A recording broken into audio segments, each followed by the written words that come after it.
नमस्कार दोस्तों, मैं रोहित कुमार आप सभी लोगों का directstudy.com पे स्वागत करता हूँ। आज हम लोग क्लास में करने जा रहे हैं दिल्ली सल्तनत, लेकिन पूरा नहीं करेंगे क्योंकि ऑलरेडी हमने इसका वीडियो कर रखा है।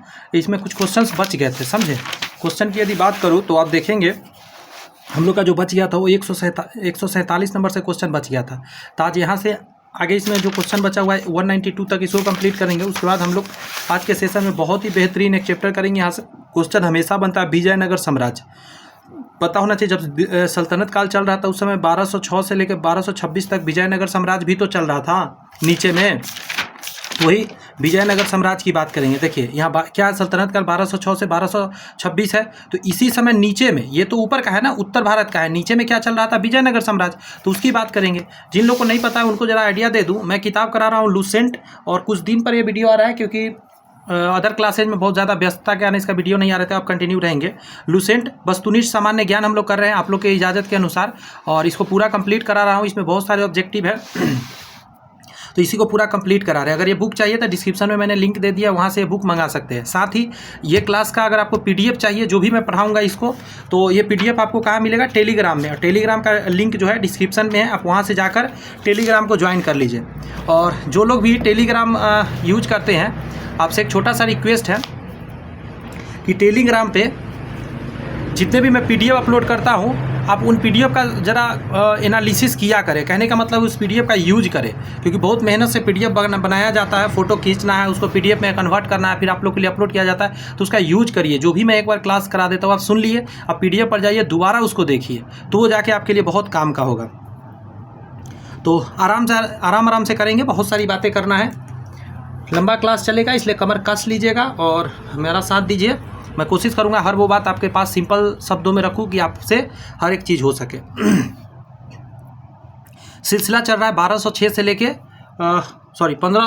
1206 से लेके 1526 तक की बात करेंगे, क्योंकि 1526 में नया गुलाम वंश आएगा, उस समय से हम लोग बात चेंज करेंगे। तो आइए शुरुआत करते हैं। सबसे पहले हम देखेंगे आज का क्लास का पहला क्वेश्चन, किसके राज्यकाल में लखनौती यानी बंगाल की राजधानी में तुगलरिक, कौन सा है, तुगरिल खां का विद्रोह और दमन हुआ था। आप इसका आंसर देंगे बलबन। बलबन एक ऐसा था जो लखनौती में तुगलक खां का विद्रोह और दमन दोनों करने का काम करा था। बलबन ने वित्त विभाग, गौर से सुनिएगा, बलबन ने क्या किया था, वित्त विभाग, और वित्त विभाग का नाम क्या था, दीवाने बिजारत। आपको पता है ये क्वेश्चन आया हुआ है एग्जाम में, पहले बिहार पुलिस में भी पूछा गया, दीवाने बिजारत किसने शुरू किया था, तो ये बलबन का वित्त विभाग था, कि अलग कर एक पृथक संस्था के रूप में सैन्य विभाग बनाया था। उसका नाम क्या रखा था, दीवान-ए-आरिज या दीवान-ए-अर्ज कहा जाता है। तो सैन्य विभाग, ये भी क्वेश्चन बन सकता है, बलबन द्वारा बनाया गया था दीवान-ए-अर्ज या आरिज। इसकी स्थापना किसका उद्देश्य था, तो अगर इसकी स्थापना का उद्देश्य की अगर बात करिएगा तो ये हो जाएगा आपका आंतरिक विद्रोह को दमन करना था और मंगोल आक्रमणों को रोकना था। अब आप कहिएगा ये क्या चल रहा है, तब समझाता हूँ। देखिए बात कुछ इस प्रकार हो रहा था कि चाइना के ऊपर में जब आप देखेंगे भारत का नक्शा, तो ऊपर में मंगोलिया है, और मंगोलिया क्या करता था कि बार बार आक्रमण भारत पे किया करता था, और जो भी राजा होता था उसको बहुत ज़्यादा परेशान करता था। तो बलबन से पहले बहुत सारा जो राजगद्दी पे बैठा वो लोग उतना बढ़िया नहीं था। तो बलबन ने क्या दिमाग लगाया, इसने कहा कि ऐसे काम नहीं जा, रक्त एवं लौ की नीति अपनाते, खतरनाक तरीका से लोगों को मारना पीटना स्टार्ट किया। और उसी ने बनाया था सैन्य विभाग जिसका नाम था दीवाने-आरिज या अर्ज, और ये क्या करता था, आंतरिक विद्रोह को दबाने के लिए जो उसके अंदर हो रहे थे, और साथ में मंगोल आक्रमण को रोकने के लिए ये क्या किया था, ये दोनों विभाग, इस विभाग का खासकर उसने स्थापना करा था। इसमें सफल भी उसने रहा था, मंगोल को दम हालत खराब करके रखा था। मंगोल बहुत खूंखार खतरनाक तरीका से, ये कई एक तरह का जनजाति टाइप, मतलब बर्बर टाइप वो है, आक्रमण जो किया करता था। कहाँ से आता था, चाइना के ऊपर से आता था, तजाकिस्तान, किर्गिस्तान, ये सब जो है ना देश, उसके ऊपर से घूमते घामते आता था। किसने राज दरबार में सिजदा यानी घुटनों पर बैठकर शीश नवाना एवं पाबोस यानी पाँव को चूमने का ये परिपाटी चला दिया था, तो ये बलबन ही चलवाया था। क्योंकि इससे पहले जितने भी इसका जो राजा पूर्वज था वो लोग अच्छा नहीं किया था, तो वैल्यू राजा का एकदम खत्म हो चुका था। ये बलबन जब आया, इसने कहा कि मैं वैल्यू बनवाऊंगा, और इसने ऐसा ऐसा नियम लगाया, इसने सिजदा एवं पैबोस करके दो सिस्टम चालू करवाया। सिजदा में है कि आपको घुटना पर बैठ जाना है और पूरा सर ऐसे नीचे की तरफ झुकाना है, साथ में पाबोस मतलब जाकर सामने पैर उसका ऐसे हाथ में लेकर और पाँव को चूमना है। तो ये बलबन ने करवाया था। इससे क्या है कि जो राजा है उसका गरिमा को मतलब बढ़ाना चाहता था, समझे।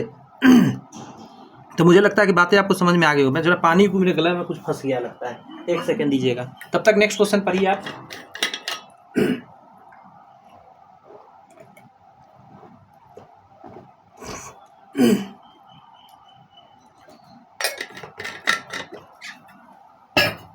क्या है ना कि गर्मी है, बहुत ज़्यादा हीट हो रही है, तो इस वजह से क्या होता है कि गला में खराश टाइप हो जाता है हल्का हल्का।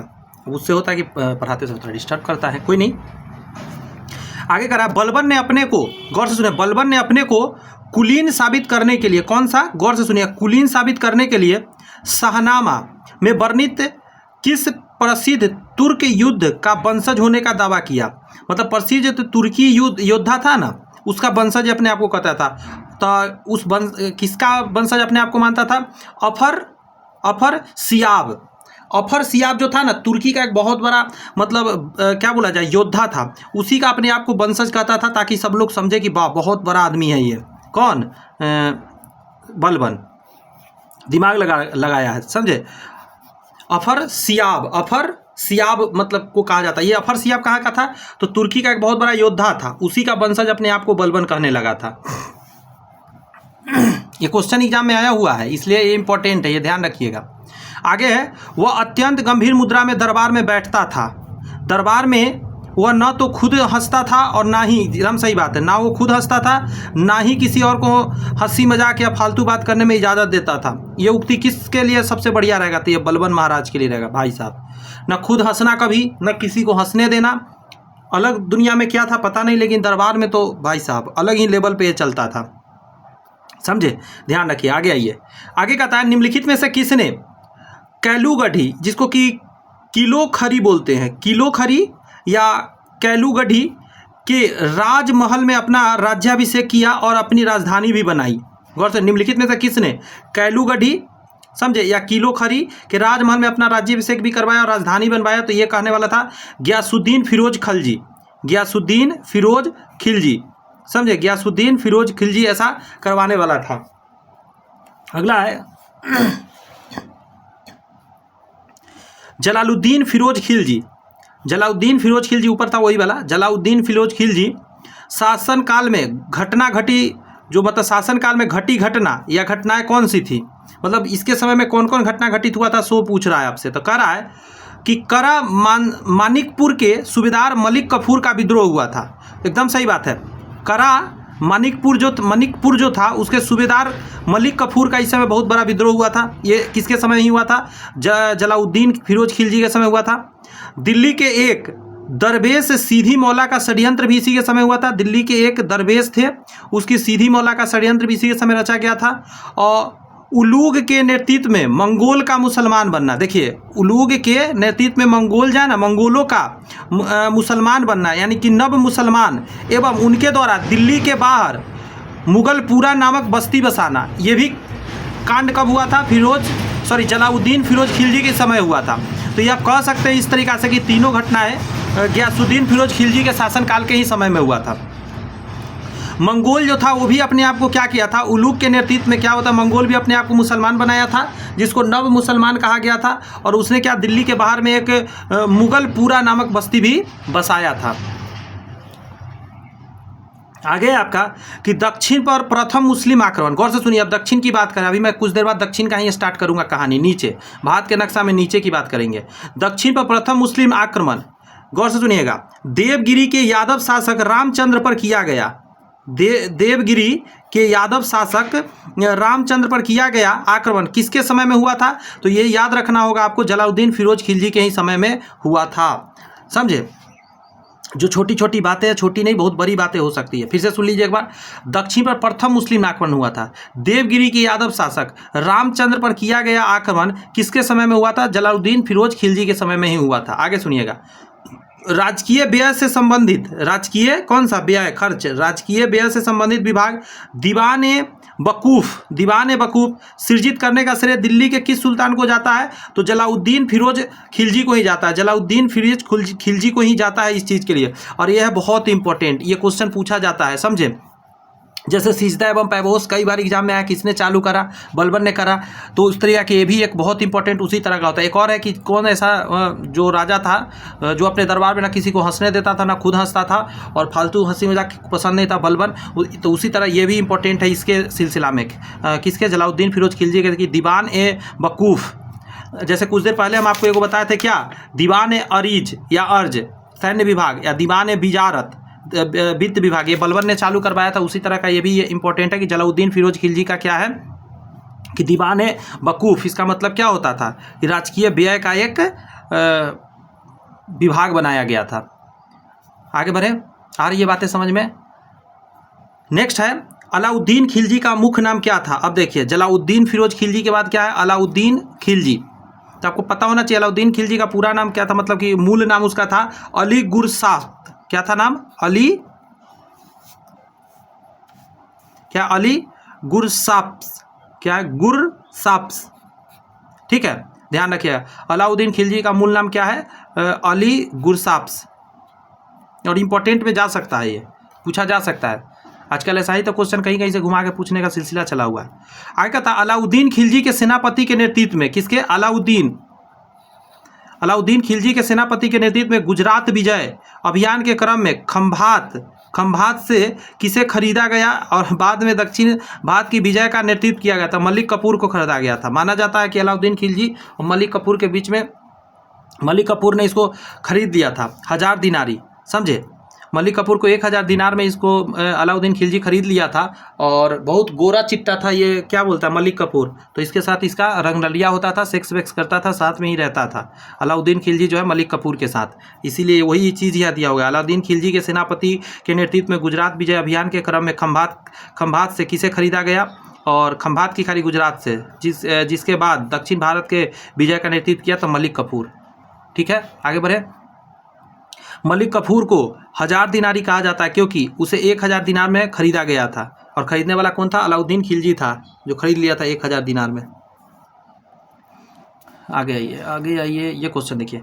अलाउद्दीन खिलजी के समय में मलिक कपूर के नेतृत्व में दक्षिण अभियान जो 1307 से लेकर और 1312 ईस्वी तक किया गया, इस अभियान में पराजित किए गए जो क्रम था, कैसे कैसे किसको किसको वो पराजित करा था वो पूछ रहा था। पहला ही आंसर हो जाएगा, देवगिरी को सबसे पहले पराजित किया था क्या, अलाउद्दीन खिलजी मलिक कपूर के नेतृत्व में। फिर वारंगल को किया था, फिर होयसल को किया था, फिर मदुरा को किया था। इन सभी को लाइन से पराजित करा था। यहाँ का रहा अलाउद्दीन खिलजी ने कहाँ के शासक को 6 महीने, क्या है, 6 महीने तक राजधानी दिल्ली में रखा। शासक को 6 महीने तक राजधानी दिल्ली में रखा। अगला था रायन राजाओं का राजा की उपाधि दी तथा गुजरात का नवसारी जिला उसके राज्य में शामिल करवा दिया। तो वो था देवगिरी के शासक रामचंद्र को। अच्छा, ये तो बताया ही नहीं, ये देवगिरी कहाँ था आपको पता है, ये महाराष्ट्र में था। मैं सबका बता देता हूँ क्योंकि आपको पता होना चाहिए, शायद ना पता हो। ये महाराष्ट्र था, मैं यहाँ लिखता हूँ महाराष्ट्र, ठीक है। और वारंगल कहाँ पे था, ये तेलंगाना में था, तेलंगाना अभी का है वो था। और होयसल कहाँ पे था, कर्नाटक। होयसल बताया था पहले, कर्नाटक था, कर्नाटक का था। और मदुरा जो था ये तमिलनाडु में, मदुरै तमिलनाडु। तब सब किसी को नहीं छोड़ा, आप देख रहे हैं पूरे साउथ ईस्ट से कवर नहीं हो गया। तो अलाउद्दीन खिलजी क्या किया, देवगिरी को जीता मतलब महाराष्ट्र जीत गया, वारंगल जीता मतलब तेलंगाना जीत गया। और तेलंगाना मतलब आंध्र प्रदेश से सब तो एक ही था उस समय, अभी ना है तेलंगाना में, उस समय तो आंध्र प्रदेश से सब मिलाकर था, सॉरी। नेक्स्ट है होयसल कर्नाटक जीत गया, मदुरै तमिलनाडु जीत गया। और उस समय तो केरला उरला इसी से के अंदर में था, मतलब अप्रॉक्सली पूरा साउथ जीत गया था ये अलाउद्दीन खिलजी, सबको हराया था। कब से, 1307 से 1312 तक। तो मैं ये बता रहा था आपको कहाँ गया, तो यही क्या नाम था, देवगिरी के जो शासक था ना, रामचंद्र था। तो कह रहा है अलाउद्दीन खिलजी ने कहाँ के शासक को 6 महीने तक राजधानी दिल्ली में रखा, रायन राजाओं का राजा की उपाधि भी दी और गुजरात का नवसारी जिला उसके राज्य में शामिल भी करवा दिया। तो वो था देवगिरी के शासक रामचंद्र को, क्योंकि महाराष्ट्र के बगल में ही था ना गुजरात। तो गुजरात का जो ये जगह था, कौन सा, नवसारी जिला, इसी को दे दिया था, खुश हो गया था इससे। एक minute, just a second, 1 minute मुझे दे दीजिए, मैं इसके नीचे किताब डाल दूँ ताकि पढ़ाने में बने। अब इससे क्या हुआ कि यहाँ से अब हम कुछ लिख भी सकते हैं अच्छे से। ये बातें समझ में आ रही है ना, बातें समझ में आना चाहिए, क्योंकि है नहीं आसान, इसलिए मैं आराम से चल रहा हूँ। वैसे मैं ज़्यादा तेज चलता हूँ, आपको पता ही है। कह रहा दक्षिण अभियान के क्रम में किसने मलिक कफूर को विश्व प्रसिद्ध कोहिनूर हीरा प्रदान किया? गौर से सुनिएगा, मलिक कपूर ने हीरा सुल्तान अलाउद्दीन खिलजी को भेंट कर दिया, तो प्रताप रुद्रदेव ने दिया था। समझे? प्रताप रुद्रदेव ने क्या करा था? क्योंकि देखिए होता क्या था कि जब यह मलिक कफूर जाता था, लड़ाई झगड़ा करता था, तो राजा कोई भी क्या होता था, हारता था तो उससे जो भी चाहिए उससे ले लेता था। तो रुद्र प्रताप ने दिया था क्या है, विश्व प्रसिद्ध कोहिनूर हीरा प्रदान किया। मलिक कफूर ने यह हीरा सुल्तान अलाउद्दीन खिलजी को भेंट में दे दिया। भाई साहब वो तो उसका बॉयफ्रेंड गर्लफ्रेंड वाला हाल था ना इन लोग का, इसीलिए। आगे है, किसने कहा था मैं ऐसे आदेश देता हूं जो राज्य के लिए हितकर है, मैं यह नहीं जानता कि शरीयत में उसकी इजाज़त है या नहीं है। शरीयत समझे, मुस्लिम लोग का जो होता है वही कह रहा है कि उसके शरीयत में इजाज़त है या नहीं है, लेकिन राज्य हित में जो सही है वो कहता है कि मैं उसके लिए इजाज़त देता हूँ। तो अलाउद्दीन खिलजी ये कहता था। तो ये लाइन एग्जाम में आ सकता है, इंपॉर्टेंट है, ये भी इंपॉर्टेंट है हीरा वाला, ध्यान रखने की ये सारी बातें हैं कि मैं आदेश देता हूँ कोई काम के लिए, राज्य के लिए हितकर है, मैं ये नहीं जानता कि ये शरीयत में है यानी मतलब इजाज़त है या नहीं है। तो ये अलाउद्दीन खिलजी कहा करता था, और होना भी चाहिए राज्य के लिए। अलाउद्दीन खिलजी ने किसके कहने पर सिकंदर महान, कौन, सिकंदर महान के समान विश्व विजय की योजना त्याग दिया था? अलाउद्दीन खिलजी कहा था कि मैं पूरे विश्व को जीतूंगा, ठीक है, लेकिन क्या हुआ कि कोई है ऐसा उसको समझाया था कि ऐसा मत सोचो वरना बर्बाद हो जाओगे। तो इसने अलाउद्दीन खिलजी ने उसका बात मान के और छोड़ दिया था। उस व्यक्ति का नाम था अलाउल मुल्क। अलाउल मुल्क जो है, इन्होंने ही समझाया था अलाउल मुल्क ने कि ये सब सपना छोड़ दो और अपना जो काम कर रहे हो वो करो, और बात भी मान गया था। आगे आपका, किसने 4 अध्यादेश यानी 4 ऑर्डिनेंस, जब्ती, गुप्तचर प्रणाली का गठन, दिल्ली में मद्य निषेध और अमीरों के मेल मिलाप पर पाबंदी जारी किया था? अलाउद्दीन खिलजी। इसने 4 अध्यादेश दिया था। क्या दिया था? पहला दिया था कि अमीर के मेल मिलाप पर पाबंदी कर दिया था। उसके बाद दिल्ली में मद्य निषेध लगाया था, दारू वारू कम चलेगा, नहीं चलेगा। जब्ती का इन्होंने आदेश देता था। गुप्तचर प्रणाली की गठन भी करा था, किसी चीज़ का पता लगाने के लिए गुप्तचर रखता था, और पता चलता था अगर सही नहीं है तो बस उस पर एक्शन होता था, अगर सही है तो चलो कोई नहीं, सम्मान भी करता था। तो याद रहेगा अलाउद्दीन खिलजी का ही ये कहानी है। अगला है आपका, किस सुल्तान ने एक नया मंत्रालय जिसको दीवान ए रियासत, जिसको वाणिज्य मंत्रालय की स्थापना की? तो अलाउद्दीन खिलजी नहीं करा था, ध्यान रखने की बात है। अब देखिए अलग अलग आता है, जैसे दीवान ए वकूफ़ जलालुद्दीन फिरोज खिलजी, समझे, जलालुद्दीन फिरोज खिलजी ने करा था, और ये है अलाउद्दीन खिलजी। तो फिरोज खिलजी अलग था ना, जलालुद्दीन फिरोज खिलजी ने क्या करा था? दीवान वकूफ़, जिसका नाम था राजकीय व्यय का एक सृजन किया था विभाग, और इसने कर दिया है क्या, एक अलग विभाग जिसका नाम है दीवान रियासत। ये अलाउद्दीन खिलजी ने करा था।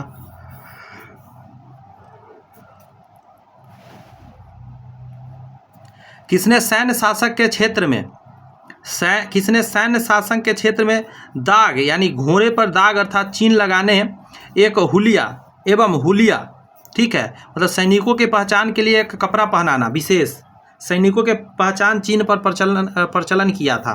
तो ये अलाउद्दीन खिलजी ने ही करा था, और बहुत इंपॉर्टेंट है ये क्वेश्चन में पहले आया कि हुलिया प्रथा जो है किसने प्रारंभ करवाया था? अलाउद्दीन खिलजी करवाया था। और घोड़ा है ना, उसके ऊपर एक दाग लगवाता था, समझे, गर्म करके कोई चिन्ह रहता था, उसको हीट करके उसको देह पे ऐसे दाग दिया जाता था ताकि वो घाव बन जाए, वो चिन्हासी हो जाता था एक, और वो दाग से पता चलता था किसका ये घोड़ा है, मतलब मेरा कौन घोड़ा है, ऐसे करके।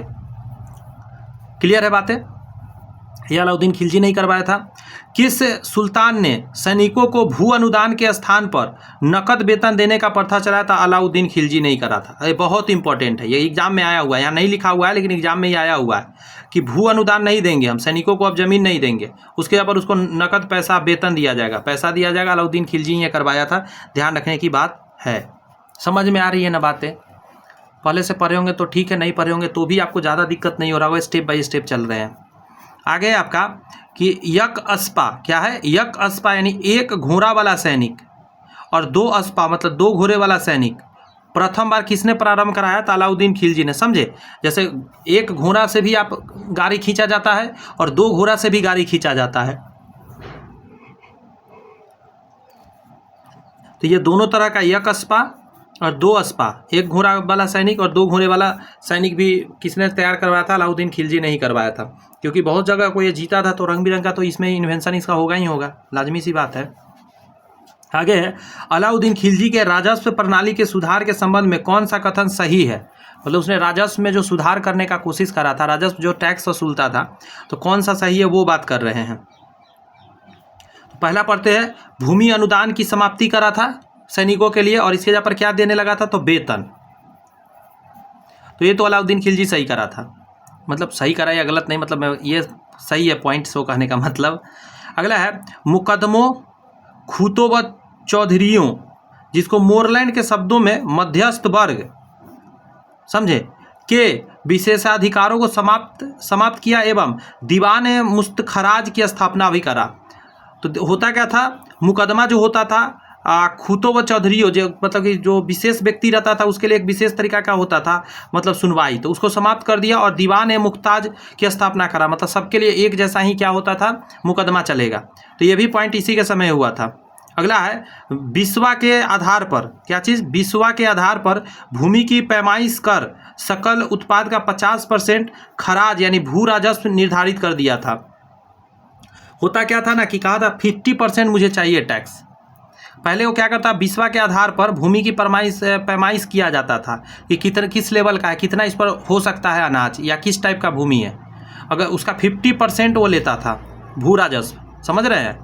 अगर जकात, जजिया, खुम्ब, गनीस की नई दर निर्धारित किया था। जकात जो चलते आ रहा था टैक्स था, जजिया भी टैक्स था और खुम्ब और गनीमा की नई दर निर्धारित भी करा था। तो सारे पॉइंट सही हो जाएंगे इसके सिलसिला में, समझे। ये टोटल पॉइंट करेक्ट है।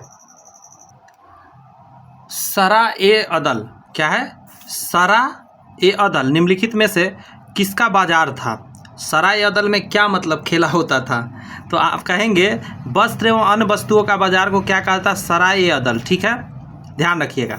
अच्छा एक बात बता दूँ, ये आप जानते हैं कि नहीं जानते? जकात, जजिया, खुम, गनीमा, ये सब जानते कि नहीं जानते हैं? देखिए मैं एक चीज़ बताता हूँ,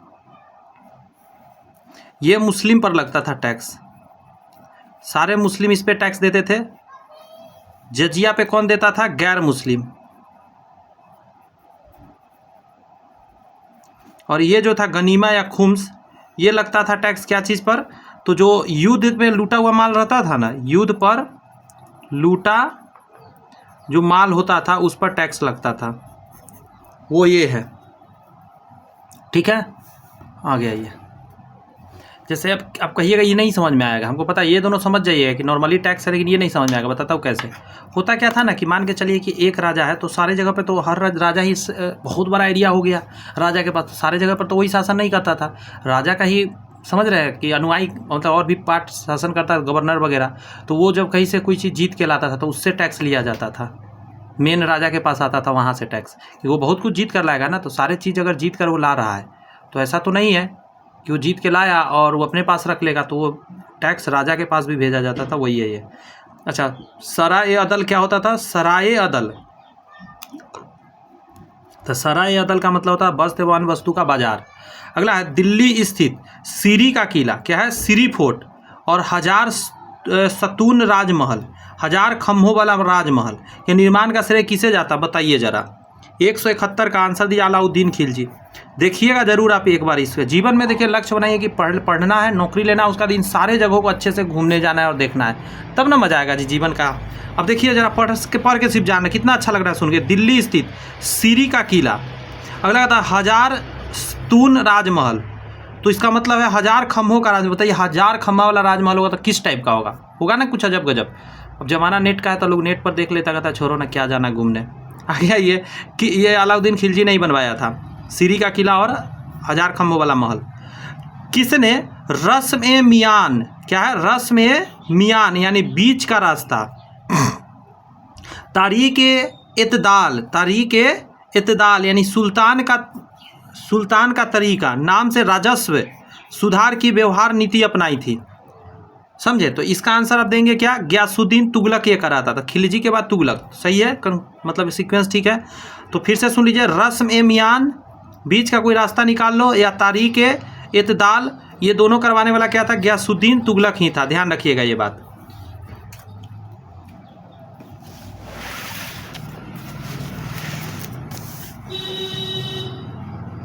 यहाँ कह रहा है कि कौन से सुल्तान की मृत्यु अफगानपुर यानी तुगलकाबाद में लकड़ी से बने स्वागत भवन के गिरने से हो गया था। स्वागत के लिए लकड़ी का तुगलकाबाद में क्या है ना कि लकड़ी के बना एक स्वागत भवन था, वही गिर गया था। तो बेचारा का जय हो गया था। वो कोई और नहीं थे, गयासुद्दीन तुगलक जी थे, समझे। मृत्यु जो अफगानपुर या तुगलकाबाद। आगे कह रहा है, नहर निर्माण कराने वाला दिल्ली का प्रथम सुल्तान कौन था। तो नहर का निर्माण करने वाला था गयासुद्दीन तुगलक ही था। कौन था, गयासुद्दीन तुगलक था नहर का निर्माण करवाने वाला। आगे है कि सुल्तान बनने के पूर्व किसका नाम जौना खान था। क्या नाम था, जौना खान। तो मोहम्मद बिन तुगलक, स्टार लगा देता हूँ, बहुत इंपॉर्टेंट है ये। सुल्तान बनने के पूर्व किसका नाम जौना खान था, तो मोहम्मद बिन तुगलक का नाम पहले जौना खान था। आगे है, किसने शासक बनने के उपलक्ष्य में अपना नाम अब्दुल मजाहिद रखा था। तो मोहम्मद बिन तुगलक, समझे। मोहम्मद बिन तुगलक जी जो है, इसने क्या करा था कि अपना नाम जो है, देखिए, शासक बनने के खुशी में, उपलक्ष्य में अपना नाम क्या रखा था, अबुल मजाहिद नाम रखा था।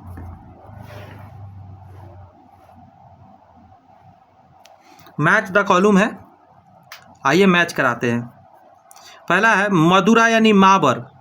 तो जलाउद्दीन, ये क्या है पता है, देखिए, मोहम्मद बिन तुगलक के शासनकाल में स्वतंत्र हुए एवं नव स्थापित राज्यों के बारे में बात करते हैं। और राज्यों के संस्थापक कौन था, मोहम्मद बिन तुगलक के समय में यह घटना हुआ था।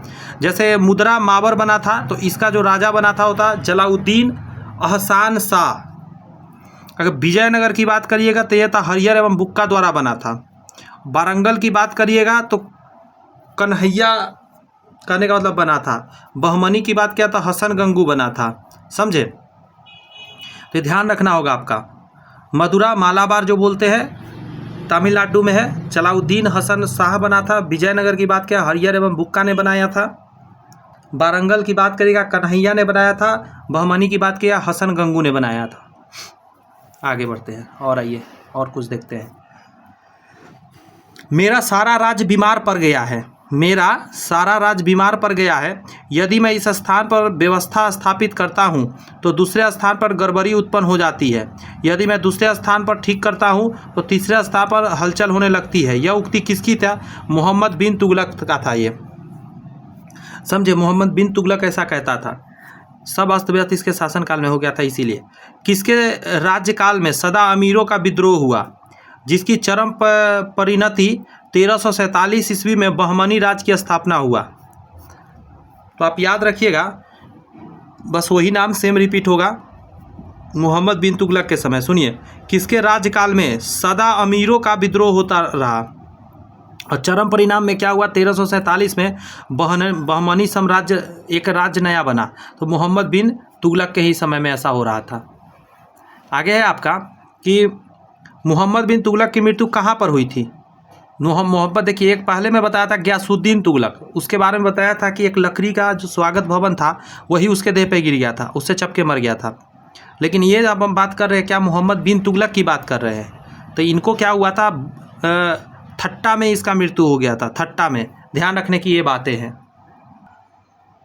यहाँ है क्वेश्चन कि राजशेखर एवं जीन प्रभा सूरी जैसे जैन विद्वानों को किस सुल्तान ने राजकीय संरक्षण पे रखा था। क्वेश्चन, राजशेखर एवं जीन प्रभा सूरी जैसे जैन विद्वान, कौन सा जैन विद्वान को राजकीय संरक्षण में रखा था, मतलब अपने यहाँ रखे हुए था। तो आंसर हो जाएगा आपका क्या, फिरोज शाह तुगलक। आगे बढ़ने से पहले ये जान लीजिए, ये आपको समझ में आया कि नहीं, ठट्टा कहाँ पे है। तो ठट्टा जो था, मैं यहाँ पे लिख देता हूँ, वो सिंध में था। और सिंध अभी कहाँ पे है, पाकिस्तान में है, यस हो ना। सिंध अभी वहीं पे मरा था ये। अच्छा, एक और बात, आप पीछे आइए, ये आप जान रहे थे कि नहीं जान रहे थे सब, कहाँ कहाँ है? मदुरई मैंने तमिलनाडु बता दिया था आपको। विजयनगर कहाँ पे था आपको पता है? ये कर्नाटक के पास था। कर्नाटक जो अभी हम लोग कहते हैं ना, वहीं विजयनगर था। वारंगल तो हम बताए ही थे अभी थोड़ा देर पहले। वारंगल कहाँ पे बताए थे? ये तेलंगाना में था, तेलंगाना में। अच्छा, ये बहमनी कहाँ पे था? बहमनी तो कई जगह से मिलकर बना था। बहमनी नॉर्मली तो था नहीं। बहमनी कहाँ था? महाराष्ट्र में भी था। महाराष्ट्र का क्षेत्र में, दक्कन का क्षेत्र पूरा बोलिए, महाराष्ट्र हो जाएगा। कर्नाटक का भी था उस समय कुछ भाग, और इसके अलावा आंध्र प्रदेश का भी था। आंध्र प्रदेश था, मेनली दक्कन क्षेत्र इसको कहा जाता है, वहाँ पे पूरे में था। तो इस हसन गंगू यहाँ पे स्थापित किया। वारंगल जो कि हम लोग तेलंगाना, वहाँ कन्हैया था, और तेलंगाना आंध्र प्रदेश सब था उसमें, थोड़ा बहुत तमिलनाडु का भी हिस्सा था। विजयनगर की बात किया था, कर्नाटक में था। हरिहर एवं बुक्का ने यहाँ पूरा पूरी करा था। और ये इसमें कर्नाटक, तेलंगाना कुछ भाग भी था, और केरल का भी था। और मदुरई मालाबार की बात करिएगा तो ये जलाउद्दीन हसन शाह के ने किया था। तो ये सब चीज़ थोड़ा सा समझना है, कौन जगह कहाँ पे है। ध्यान से निकल गया था बताना, मैं उसी समय बताना चाह रहा था, माइंड से क्लिक करने का, मुझे लगा पता हो सकता है।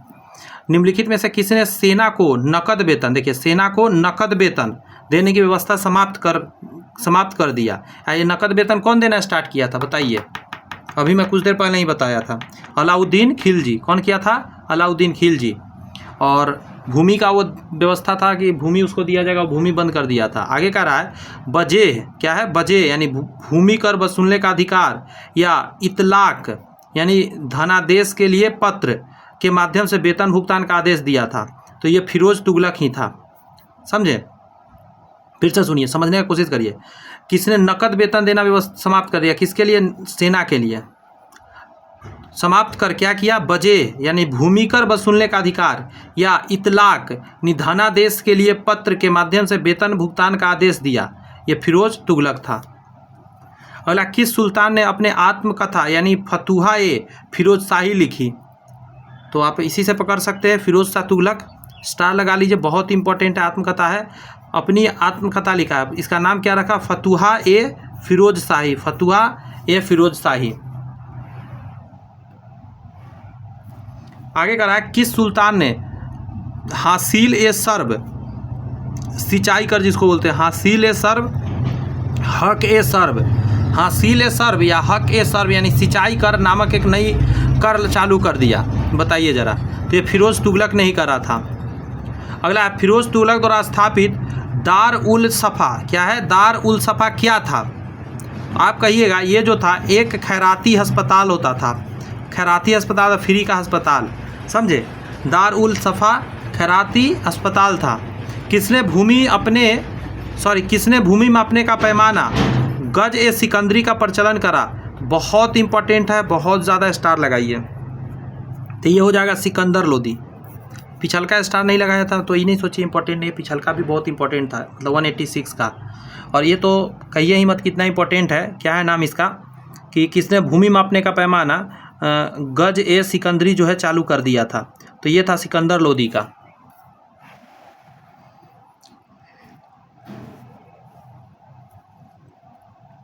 किस मुस्लिम शासक के सिक्कों पर देवी लक्ष्मी, बहुत इंपॉर्टेंट, देवी लक्ष्मी की आकृति बनाई मिलती है? तो मोहम्मद गोरी।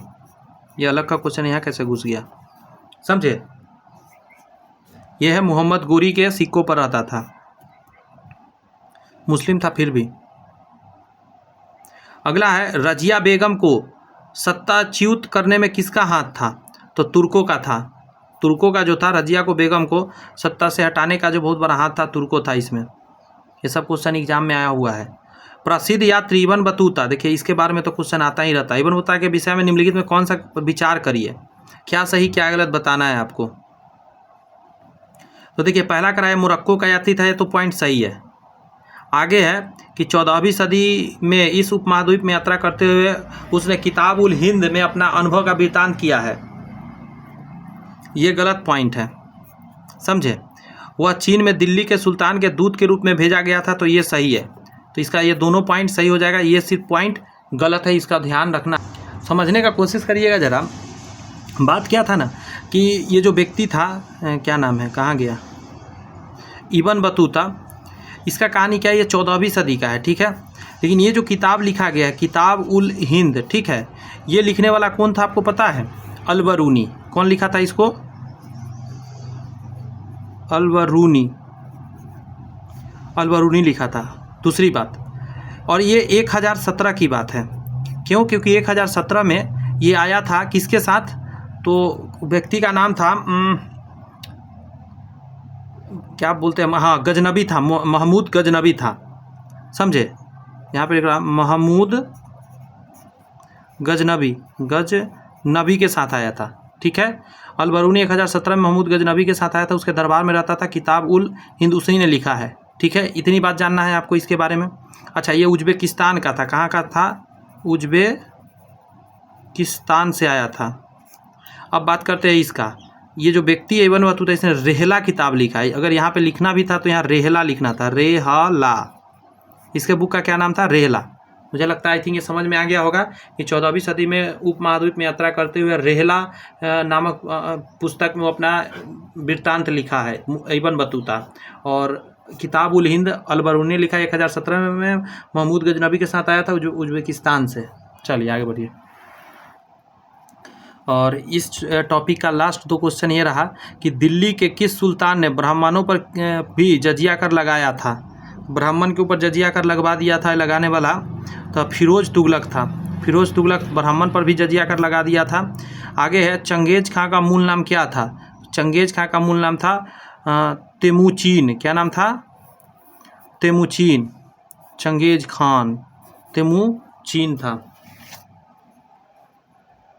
अब हम लोग जो करने जा रहे हैं वो नया टॉपिक है, और इस टॉपिक को अच्छे से हम लोग कोशिश करेंगे अभी से समझने का। मैं कोशिश करूंगा कि मैं आपको अच्छे से समझा सकूं, क्योंकि इसी समय की कहानी है विजयनगर साम्राज्य, जो नीचे में पनपा था। इसके अलावा अन्य साम्राज्य जो ये सब कुछ देर पहले अभी हम लोग देखे थे ना, मैं एक बार दिखा देता हूँ। ये जो साम्राज्य की बात अभी कहाँ करे थे, ये सब ये जो दिख रहा है यहाँ पे, मदुरा, विजयनगर, वारंगल, बहमनी। चलिए इसी की बात करते हैं अब। नीचे समय वही रहेगा आपका, सल्तनत काल ही चल रहा है 1206 से 1526, लेकिन हम लोग नीचे अब चले आए हैं, विजयनगर एवं अन्य प्रांतीय साम्राज्य की बात करेंगे। यहाँ से बहुत ज़्यादा डीप क्वेश्चन नहीं जाता है, लेकिन हाँ क्वेश्चन है, मतलब क्वेश्चन तो आएगा।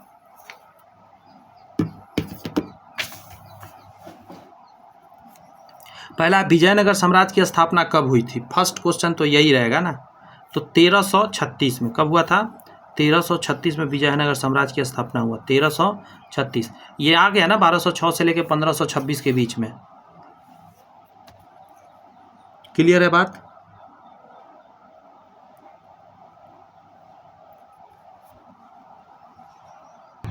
आइए कुछ गजब गजब की चीज़ें बताता हूँ, आपको मज़ा आ जाएगा और बहुत सारी बातें मैं याद भी करा दूंगा। देखिए, एक तो बात मैंने अभी बताया कि विजयनगर साम्राज्य की स्थापना 1336 में हुआ था।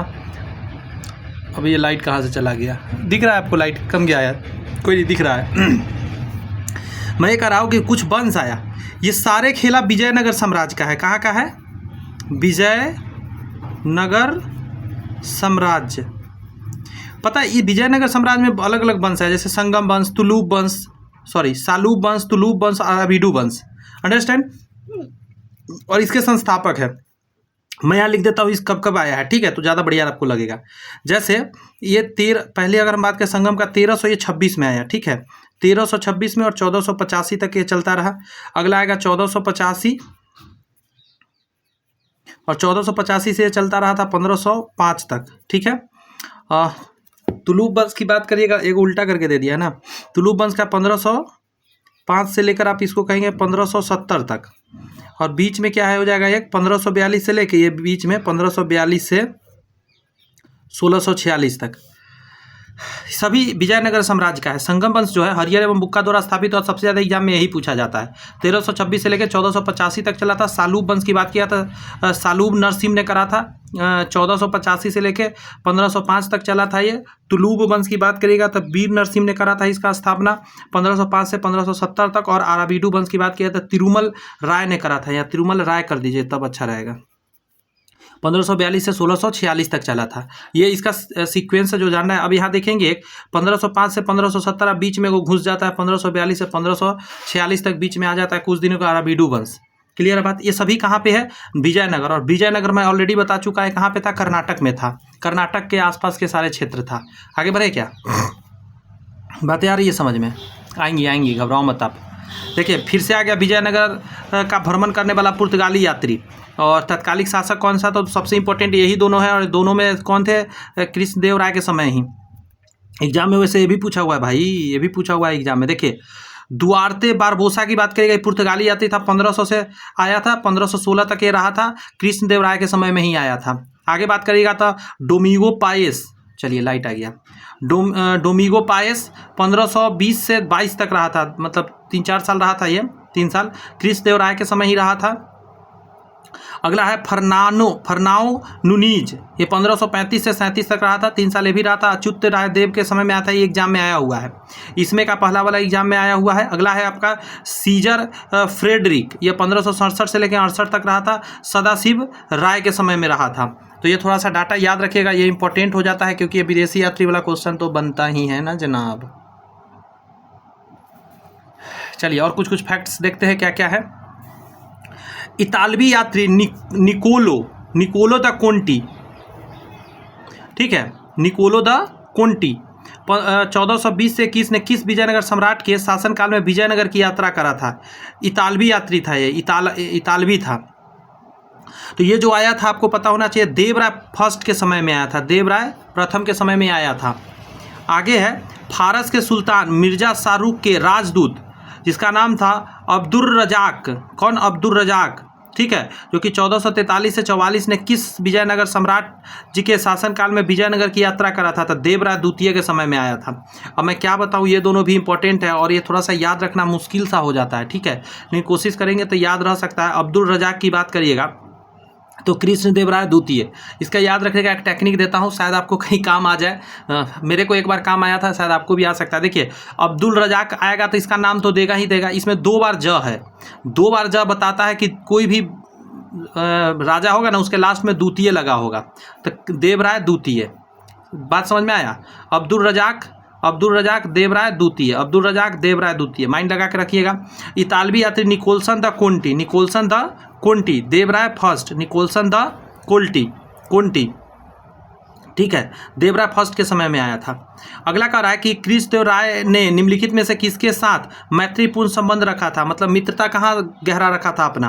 तो आंसर दिया पुर्तगालियों के साथ। पुर्तगालियों के साथ कृष्णदेव राय का बहुत अच्छा था वो। क्यों? क्योंकि मैंने अभी आपको 2 व्यक्ति बताया था कृष्णदेव राय के समय में आया था। एक व्यक्ति का दुआत्रे बारबोसा था, क्या नाम था? दुआत्रे बारबोसा। दूसरा था डोमिगो पाएसा या पीज, डोमिसो पाएस, समझे? वो दोनों किसके आया था? तो कृष्णदेव राय के ही शासनकाल में आया था। एक आया था 1500 से लेकर 1600 तक रहा था, लंबा समय तक। एक 1520 से लेकर 22 तक रहा था। याद रखिएगा, कोशिश करिएगा याद रहे।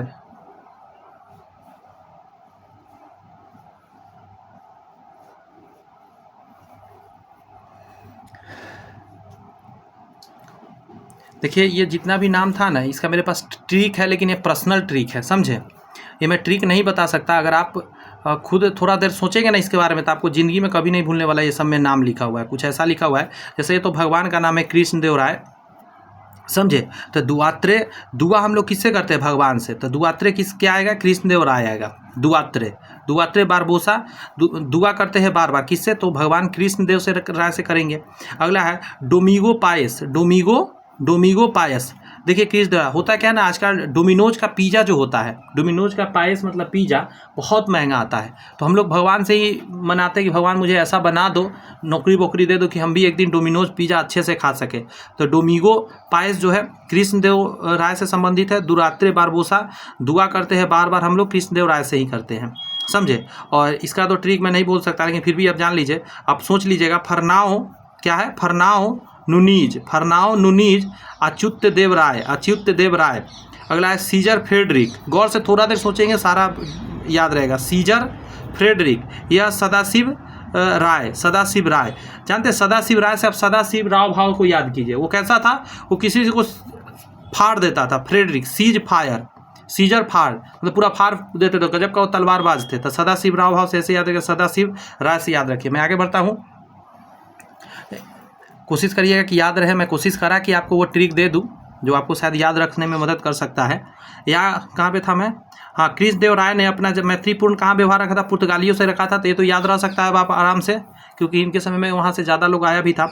अच्छा, विजयनगर किस नदी के तट पर स्थित है? तुंगभद्रा नदी पर। ये कहाँ से निकलता है? कर्नाटक से निकलता है, समझे, कर्नाटक से निकलता है। देखिए, तुंगभद्रा नदी निकला कर्नाटक से, कर्नाटक, और पश्चिमी भाग से निकलता है। पश्चिमी को क्या बोलते हैं? नॉर्थ साउथ, पश्चिमी लिख ही देता हूँ, पश्चिमी भाग से निकलता है, और ये जाके कृष्णा नदी में मिलता है। कौन में? कृष्णा में मिल जाता है, उसके बाद वो जाके बंगाल की खाड़ी में गिर जाता है। तो कर्नाटक के पश्चिमी भाग से तुंगभद्रा निकलता है, वो उसी के नज़दीक में क्या था? विजयनगर साम्राज्य कर्नाटक में। याद हो गया। हाँ। अगला है, बहमनी राजाओं की राजधानी क्या थी? तो गुलबर्गा था। गुलबर्गा, बीजापुर, बेलगाम, ये सभी कहाँ पे था? ये सभी कर्नाटक का है। लेकिन रायचूर जो है, रायचूर आपको मिल जाएगा क्या? कर्नाटक में मिल जाएगा, और तेलंगाना या आंध्र प्रदेश कहना ठीक रहेगा। आंध्र प्रदेश में भी इसका भाग है, कर्नाटक और आंध्र प्रदेश दोनों में है रायचूर। तो याद रखिएगा, गुलबर्गा में था बहमनी राज। बहमनी कहाँ पे था? बोलिए, बहमनी भी आपको वहीं पे था। बहमनी राजाओं की राजधानी गुलबर्गा थी, और बहमनी राजाओं वहीं पे था, कर्नाटक में ही था। अगला है आपका कि विजयनगर के महान साम्राज्य के अवशेष कहाँ पाए जाते हैं? विजयनगर की बात करेगा, महान साम्राज्य के अवशेष कहाँ मिलेगा? तो हम्पी में मिलता है। कहाँ मिलता है? हम्पी में। आगे बात करिएगा, और देखिए कितना बार एग्जाम में आया हुआ है। आगे है, विजयनगर का प्रथम शासक कौन था जिसने पुर्तगालियों के साथ संबंध स्थापित किया था? कृष्णदेवराय। ये तो आसानी से आप दे पाइएगा ना, विजयनगर साम्राज्य का, क्योंकि इसमें सबसे ज़्यादा पुर्तगाली आया था इसके समय, कृष्णदेवराय के समय में। नेक्स्ट है, किसने बीजापुर में स्थित गोल गुंबज का निर्माण कराया था? विश्व का दूसरा सबसे बड़ा गुंबज है ये, और अपने मरसराबी गैलरी यानी स्प्रिंग गैलरी, मतलब स्प्रिंग गैलरी के लिए प्रसिद्ध है। तो मोहम्मद आदिल शाह ने करवाया था। मोहम्मद आदिल शाह, आदिल कैसे याद रखिएगा? आदिल शाह, आदिल, इसका दिल बहुत बड़ा था। आदिल शाह का दिल बहुत बड़ा था, गोल गुंबज के जैसा था। अरे वाह, क्या बात है। आदिल शाह का दिल कितना बड़ा था? तो बहुत बड़ा था। कितना था? गोल गुंबज के जैसा था, बीजापुर का गोल गुंबज।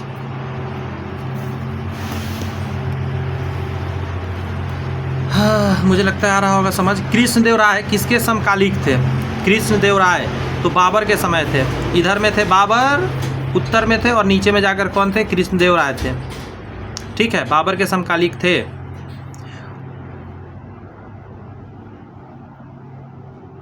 नेक्स्ट कह रहा है कि हम्पी, तिरुवन्नमलई,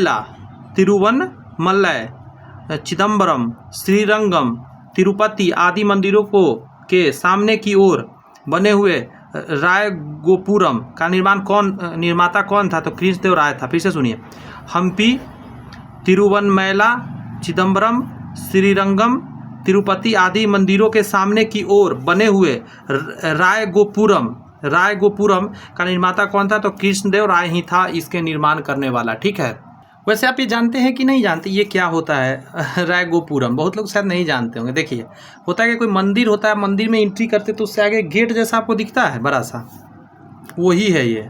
हम्पी हो गया, तिरुवन्नमलई हो गया, जानते हैं। जब मेरे पास वो हो जाएगा ना, मैं डिजिटल बोर्ड में ले लूँगा, तब देखिएगा ये सब चीज़ का मैं पिक्चर से दिखाऊंगा तो बहुत अच्छा समझ में आएगा। जैसे हम्पी है, तिरुवन्नमलई है, चिदम्बरम है, श्रीरंगम है, तिरुपति आदि मंदिर के सामने क्या ना, राय गोपुर बना गया, मतलब एक बड़ा सा गेट जैसा बनाया जाता है। कृष्णदेवराय द्वारा बनवाया गया था हर मंदिर के आगे। विजयनगर साम्राज्य का पहला राजवंश संगम राजवंश के नाम से जाना जाता है।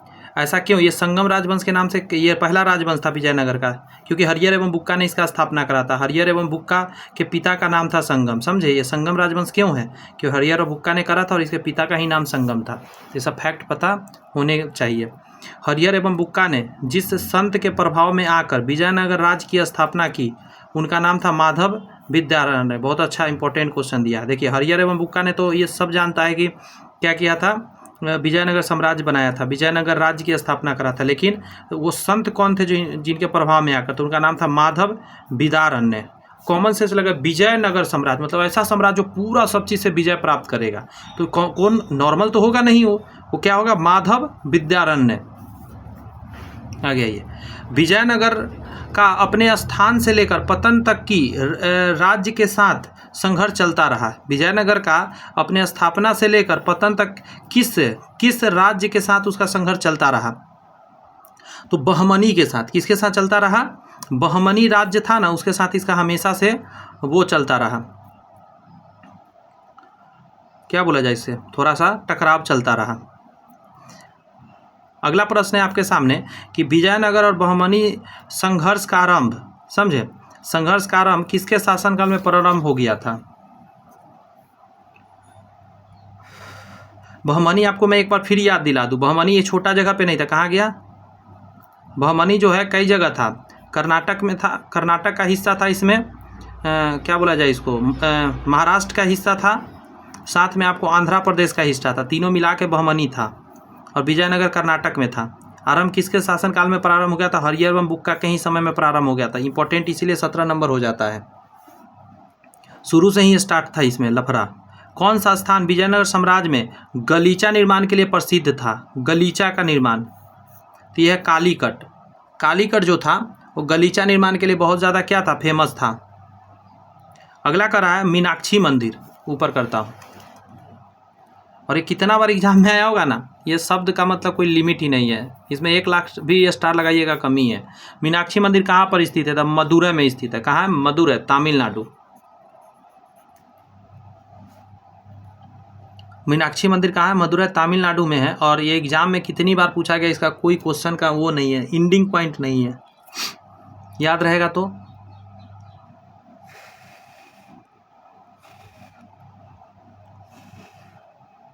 आगे बढ़े, मीनाक्षी मंदिर कहाँ है? मदुरै, तमिलनाडु में है।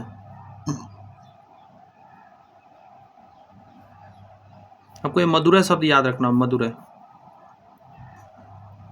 मीनाक्षी जो है ना, मीनाक्षी, इसको अमरूद बहुत पसंद है, अमरूद मदुरै, मीनाक्षी को अमरूद बहुत पसंद है। देखिएगा शायद ये लिंक कभी काम करे। विजयनगर साम्राज्य की स्थापना, विजयनगर साम्राज्य की स्थापना कब हुई थी? तो ये 14वीं सदी में हुआ था। विजयनगर साम्राज्य की यदि बात करिएगा, ये 14वीं सदी में हुआ था। आगे कृष्णदेवराय राजा थे, तो विजयनगर साम्राज्य के थे, ये तो मैं पहले भी बताया था आपको। कृष्णदेवराय जो थे, और पुर्तगालियों से इनका बहुत अच्छा संबंध था, बहुत अच्छा संबंध। और दुराते बारबोसा और डोमिगो पाएस, ये दोनों आए थे कृष्णदेवराय के समय में। आगे बढ़े, 22 नंबर 23 नंबर बताइए, 24 25 है ये क्वेश्चन सब।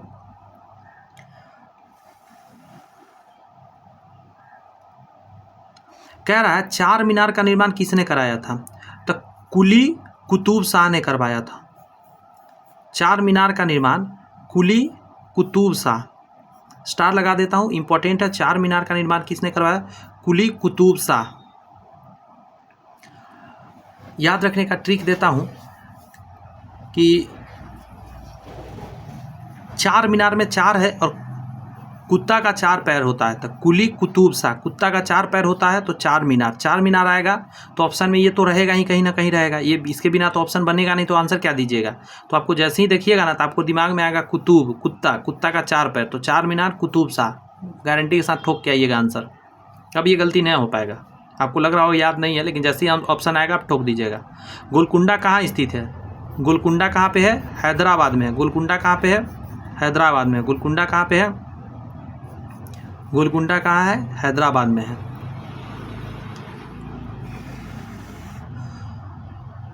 बहुत टफ है, मतलब आपको नहीं, ये क्वेश्चन नहीं बोल रहा, टफ गर्मी है सो बोल रहा, बहुत गर्मी लग रहा है।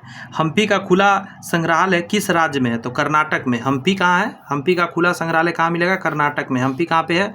कर्नाटक में है, याद रखिएगा। विजयनगर साम्राज्य का जो अवशेष कहाँ मिलता है? तो हम्पी में मिलता है। तो हम्पी कहाँ पे है? कर्नाटक में होगा, क्योंकि कर्नाटक में ही विजयनगर साम्राज्य सबसे ज़्यादा था। आगे है किस, देखिए इसका हम्पी भूल जाता है बहुत लोग, तो मैं याद बताता हूँ। देखिए कर्नाटक, कोई नाटक करता है तो क्या होता है? बहुत रोता है, झूठ मूठ के रोने लगता है, रोते रोते वो हाँफने लग जाता है। जब आप बहुत ज़्यादा रोएंगे ना, इस टाइप का होने लगता है, तो हम्फी होने लगता है, मतलब हाँफने लग जाता है। तो इससे हमेशा याद रहेगा आपका कि भूलिएगा नहीं, ऑप्शन से आप पकड़ पाइए, कर्नाटक हम्फी। किस संगमवंशी शासक ने प्रौढ़ देवराय, बूढ़े देवराय भी कहा जाता है, तो देवराय द्वितीय को कहा जाता है। किसको कहा जाता है? देवराय द्वितीय को भी कहा जाता है। और इनके बारे में एक बात बताया था कि फारस के सुल्तान मिर्ज़ा शाहरुख के राजदूत अब्दुल रज़ाक किसके विजयनगर सम्राट में शासक विजयनगर की यात्रा करा था? अब्दुल रज़ाक। तो रज़ाक का ट्रिक दिया था, याद हुआ कुछ देर पहले? 2 गो ज उसमें आता है रज़ाक में, आधा ज ज। तो रज़ाक से याद रखना है कि 2 ज आता है, मतलब कि किसी व्यक्ति के नाम के आगे 2 लगा रहेगा। तो देवराय द्वितीय। ये सब छोटा छोटा बात है, लेकिन हमसे जब क्लास लेंगे यही चीज़ आपको एग्ज़ाम में बहुत टच करेगा। ये सब चैप्टर भी जो दे रहा हूँ ट्रिक कभी कभी बीच बीच में बहुत काम का होगा। आगे कह रहा है बीजापुर का गोल गुम्बज किसका मकबरा है? बीजापुर है और इसका गोल गुम्बज किसका मकबरा है? ये तो मोहम्मद आदिल शाह का है। आदिल शाह। आदिल, दिल बहुत बड़ा है, तो बीजापुर का गोल गुम्बज किसने बनवाया? आदिल शाह। ये तो बेसिक है, ये तो मैं अभी थोड़ा देर पहले ही बताया। बीजापुर कहाँ है? गोवा में है। बीजापुर कहाँ है? गोवा में ही है ना जी, मैं भूल तो नहीं रहा हूँ? थोड़ा सा करेक्ट कर लीजिएगा, माफ़ी चाहते हैं। बीजापुर जो है ये गोल गुम्बद बीजापुर, ये कर्नाटक में ही है, समझे? कर्नाटक में ही है और गोवा में नहीं है। और क्योंकि बिकॉज ऑफ ऐसे समझ सकते हैं कि मोहम्मद आदिल शाह कहाँ के थे, तो ये बीजापुर का ही थे और बीजापुर में ही आदिल शाह कर्नाटक का था और ये विजयनगर साम्राज्य का ही एक बार हिस्सा रहा करता था, तो कर्नाटक में ही है, समझे? और वहीं पे आपको आदिल शाह का क्या है? मकबरा मिलेगा। अच्छा, आदिल शाह का दिल बड़ा था, दिल बड़ा था तो गोल गुम्बज, बड़ा सा दिल के जैसा गुम्बज। विजयनगर साम्राज्य अपने उद्भव के लिए आभारी है, तो हरिहर एवं बुक्का का, क्योंकि यही तो इसको आगे बढ़ाए थे। 4 मीनार स्थित है, तो हैदराबाद में। 4 मीनार कहाँ पे है? हैदराबाद। हैदराबाद में है 4 मीनार। अच्छा, एक और बात, 4 मीनार कुछ देर पहले बताया था हैदराबाद में, लेकिन इसको बनवाया किसने था? तो कुली कुतुब शाह। क्या किसने बनवाया था? कुली कुतुब शाह। अब याद रखिएगा, कुत्ता का 4 पैर होता है, तो 4 मीनार कुली कुतुब शाह, ऐसे करके याद रखिएगा। छोटी छोटी ये ट्रिक है, बहुत काम आता है। प्रसिद्ध ऐतिहासिक स्थल हम्पी किस जिले में है? तो बेल्लारी जिला में है और कर्नाटक में है। आगे है क्या? बुक्का फर्स्ट के शासनकाल में मदुरा सल्तनत का विलय विजयनगर साम्राज्य में हुआ। मदुरा विजय का श्रेय किसे जाता है? तो देखिए, बुक्का फर्स्ट के पुत्र जो था ना, जिसका नाम था कंपन जो नाम था, कंप राय बोलते हैं जिसको, समझिएगा जरा। बुक्का फर्स्ट के शासनकाल में मदुरा सल्तनत का विलय विजयनगर साम्राज्य में हो गया था। मदुरा कहाँ पे? तमिलनाडु वाला। तो कह रहा है मदुरा विजय का श्रेय किसे है? तो ये है बुक्का फर्स्ट के पुत्र जिसका नाम है कंपन राय का है, कंप राय का है, ये याद रहेगा। आगे कह रहा है कि मुसलमानों की सेना में संयुक्त करने वाला, मुसलमानों को सेना में नियुक्ति करने वाला विजयनगर का प्रथम शासक कौन था? तो देवराय फर्स्ट थे, जो मुसलमान को भी अपने सेना में शामिल करे थे। आगे आपका निम्नलिखित में कौन सा क्षेत्र विजयनगर के शासकों और बहमनी के सुल्तानों के मत विवाद का सबसे बड़ा विषय नहीं माना जाता है?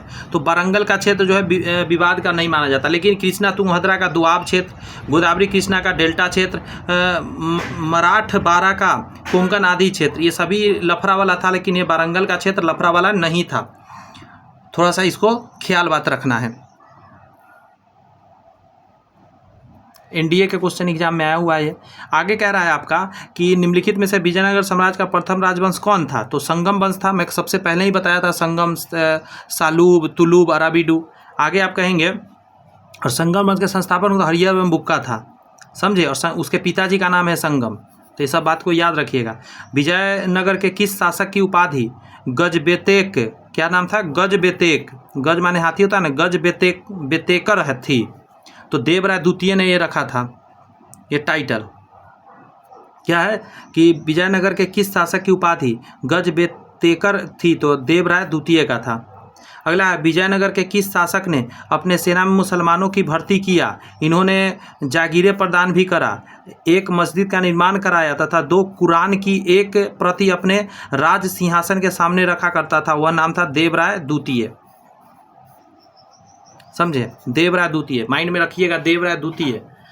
ऐसे समझिए कि देवराय फर्स्ट ने जो प्रथम काम करा, तो उसमें जो काम नहीं किया गया वो द्वितीय में किया गया था। देवराय द्वितीय ने इस काम को करा था।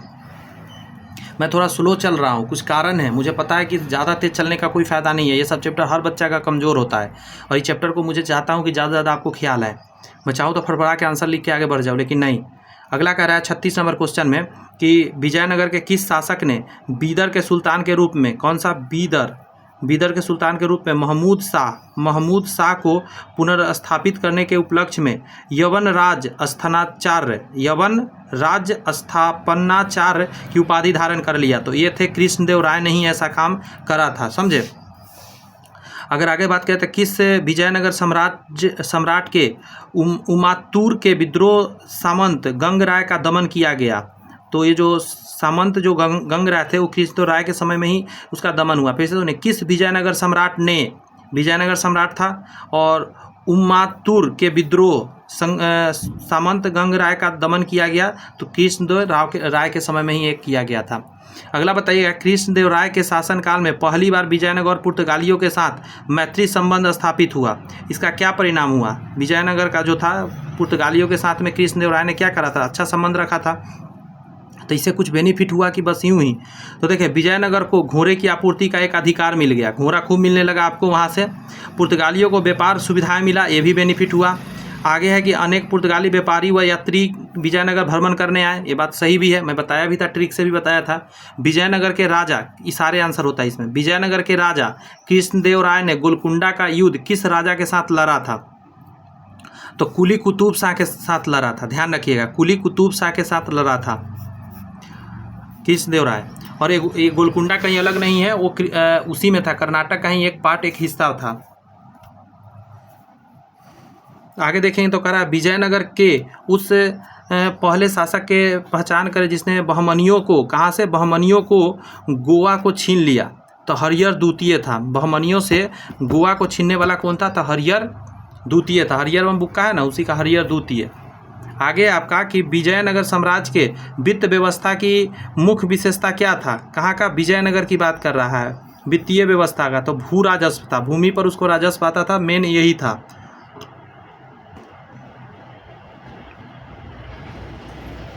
आगे कह रहा कि अठवन का क्या मतलब था? तो भू राजस्व विभाग था। अठवन का मतलब क्या था विजयनगर साम्राज्य के समय में? अठवन, अठन्नी से याद रखिए, भू राजस्व विभाग। अठवन मतलब आठना मतलब कि पैसा से रिलेटेड है। वह युग में जो सुमेलित नहीं है, कोई इंगित करिए। कहता है बाज बहादुर, तो मालवा के क्षेत्र का था, तो ये सही है। अगला कुतुब शाह की बात किया तो गोलकुंडा अभी ही आपने देखा है। कुतुब शाह जो है चार मीनार का निर्माण करवाया था। अगला है आपका सुल्तान मुजफ्फर शाह, ये गुजरात का है। अगला यूसुफ आदिल शाह, ये अहमदनगर, ये गड़बड़ है।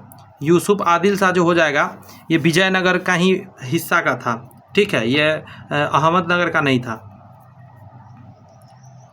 अगला है कृष्णदेव राय के दरबार में अष्टदिग्गज थे। वाह, बढ़िया क्वेश्चन, एकदम सही है। अष्टदिग्गज से सही बात है, जिसको 8 तेलुगु कवि बोला जाता है, ये सही है। 44 का ये बताइए, यहाँ राजवंश लिख दिया गया है और यहाँ राज्य लिखा गया है, तो मिलाना स्टार्ट करते हैं।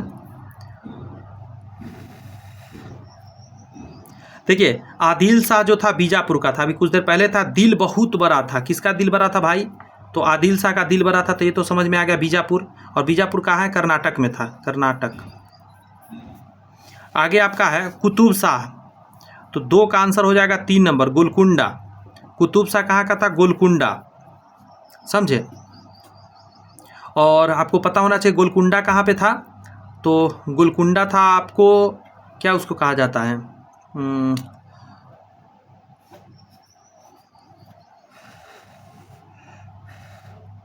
ये आपको पता होगा गोलकुंडा, मतलब कैसे बताऊं मैं, माइंड से निकल रहा, मतलब देखिए बात को मैं समझाने की कोशिश करता हूँ। देखिए पहले एक समझिए, जैसे बीजापुर कर्नाटक में है, गोलकुंडा आप बात करेंगे तो देखिए दक्कन के क्षेत्र में पड़ता था ये सब। बरार की बात करें तो महाराष्ट्र में था, महाराष्ट्र हो जाएगा, ठीक है। अहमदनगर महाराष्ट्र में ही पड़ेगा, महाराष्ट्र के हिस्सा होता था। और गोलकुंडा की बात करिएगा ना, तो बता रहा हूँ मैं, ये हो जाएगा आपका तेलंगाना के क्षेत्र में ही पड़ेगा, समझे। तेलंगाना के क्षेत्र में पड़ेगा। कुछ फैक्ट समझाने की कोशिश करता हूँ। होता क्या था कि बीजापुर जो है ना, ये आदिल शाह के हाथ में था और पुर्तगाली लोग आने लगा था। और पुर्तगाली जो था वो इस आदिल शाह से बीजापुर को छीन लिया था, समझे। और गोवा जैसे समझे, गोवा जो था किसके अंडर में था, बीजापुर के जो शासक आदिल शाह उसके अंडर में था, समझे। तो फिर गोवा को छीन लिया था कौन, पुर्तगाली लोग इससे लड़कर, या पढ़ेंगे भी आगे 1510 के करीब में। तो ये याद रखिएगा ये सारी बात कि इमाद शाही की बात करिएगा तो ये हो जाएगा बरार, ये कहाँ महाराष्ट्र के क्षेत्र में पड़ेगा, बात समझ में आया। अगर बात करिएगा निजाम शाही की बात करिएगा तो ये अहमदनगर महाराष्ट्र में ही पड़ेगा, दक्कन का क्षेत्र था उस समय। कुतुब शाही का बात करिएगा तो गोलकुंडा ये तेलंगाना में पड़ता है, और आदिल शाह की बात किया था बीजापुर ये कर्नाटक में पड़ता है, ठीक है।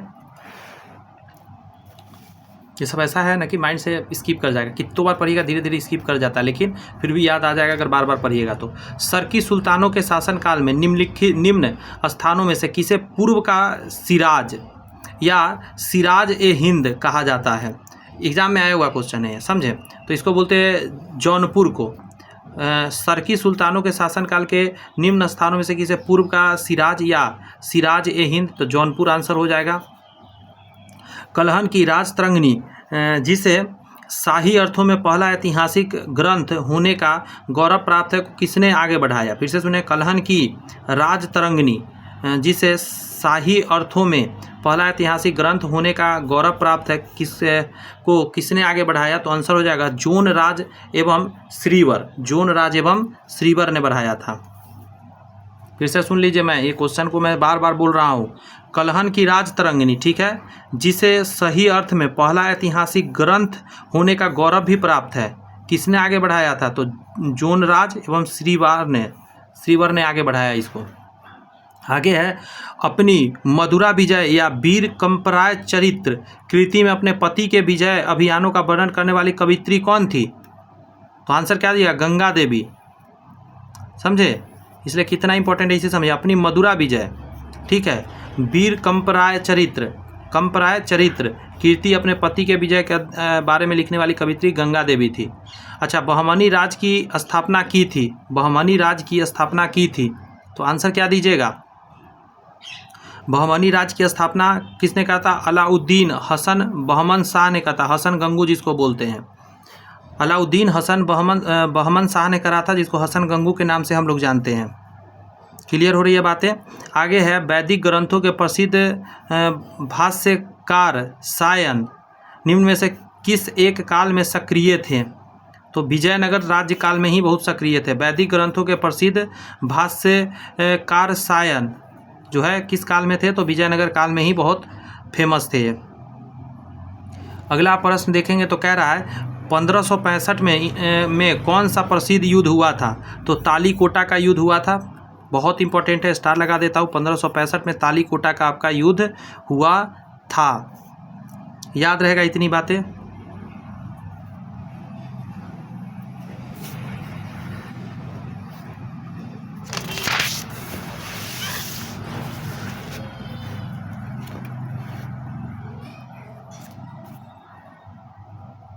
कश्मीर का शासक जो कश्मीर का अकबर के नाम से जाना जाता है, उनका नाम था जैनुल अबादीन। क्या नाम था, जैनुल अबादीन नाम था, ठीक है। आगे यदि बात करें, मेरे हाथ इतने भींगे हैं कि नीचे से बुक भींग जा रहे हैं हाथ रखने पर, कोई नहीं, देखते हैं कब तक कर पाते। कृष्णदेव राय ने अमुक्तमाल्यद काव्य की रचना किस भाषा में करी, कृष्णदेव राय ने, तो इसका नाम था तेलुगु में करा था। किस भाषा में, तेलुगु में करा गया था। अगला है, कृष्णदेव राय का राजकवि कौन था, तो इसका नाम था पेद्दना। समझे, पेद्दना नाम के था जो कृष्णदेव राय के राजकवि था। अगला है, इनमें से किसे आंध्र भोज भी कहा जाता है, क्या कहा जाता है, आंध्र भोज, तो कृष्णदेव राय को ही आंध्र भोज कहा जाता है। आप देख रहे हैं इनसे रिलेटेड कितना क्वेश्चन बनता है। अगला है, विजयनगर के किस शासक को आंध्र पितामह कहा जाता है, तो कृष्णदेव राय। देख रहे हैं, किसका शासनकाल तेलुगु साहित्य का क्लासिकल युग कहा जाता है, तो कृष्णदेव राय ही होगा आंसर। ये सब कृष्णदेव राय पर ही जाएगा। पुस्तक और लेखक बहुत इंपॉर्टेंट है, स्टार लगा दीजिए। देखिए, मनु चरित्रम जो लिखा है वो अल्लासनी पेद्दना ने लिखा है, और पारिजात अपहरण ये नंदी तिम्मया ने लिखा है। आगे बात करेगा तब पांडुरंग महामत्ते, तो ये तेनालीराम कृष्ण राम ने लिखा है, तेनालीराम कृष्ण राम ने लिखा है। अच्छा, अगला है, अमुक्तमाल्यद कृष्णदेव राय, ठीक है, ध्यान रखिएगा। ये आगे है, कृष्णदेव राय ने निम्नलिखित में से किसका निर्माण नहीं कराया?